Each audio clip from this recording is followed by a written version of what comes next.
Irmãos e pais, ouçam agora a minha defesa.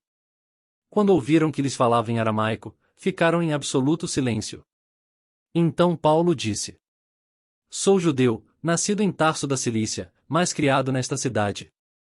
Fui instruído rigorosamente por Gamaliel na lei de nossos antepassados, sendo tão zeloso por Deus quanto qualquer de vocês hoje.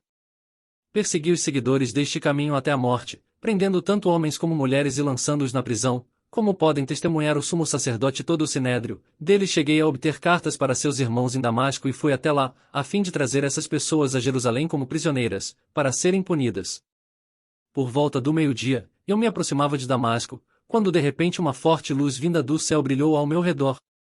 Caí por terra e ouvi uma voz que me dizia: Saulo, Saulo, por que você está me perseguindo? Então perguntei: Quem és tu, Senhor? E ele respondeu: Eu sou Jesus, o Nazareno, a quem você persegue. Os que me acompanhavam viram a luz, mas não entenderam a voz daquele que falava comigo. Assim perguntei: Que devo fazer, Senhor? Disse o Senhor: Levante-se, entre em Damasco, onde lhe será dito o que você deve fazer. Os que estavam comigo me levaram pela mão até Damasco, porque o resplendor da luz me deixara cego. Um homem chamado Ananias, fiel seguidor da lei e muito respeitado por todos os judeus que ali viviam, veio ver-me e pondo-se junto a mim, disse: Irmão Saulo, recupere a visão. Naquele mesmo instante pude vê-lo. Então ele disse: O Deus dos nossos antepassados o escolheu para conhecer a sua vontade, ver o justo e ouvir as palavras de sua boca. Você será testemunha dele a todos os homens, daquilo que viu e ouviu. E agora, que está esperando? Levante-se, seja batizado e lave os seus pecados, invocando o nome dele. Quando voltei a Jerusalém, estando eu a orar no templo, caí em êxtase e vi o Senhor, que me dizia: Depressa! Saia de Jerusalém imediatamente, pois não aceitarão seu testemunho a meu respeito. Eu respondi: Senhor, estes homens sabem que eu ia de uma sinagoga a outra, a fim de prender e açoitar os que creem em ti. E quando foi derramado o sangue de tua testemunha Estevão, eu estava lá, dando minha aprovação e cuidando das roupas dos que o matavam. Então o Senhor me disse: Vá, eu o enviarei para longe, aos gentios. A multidão ouvia Paulo até que ele disse isso.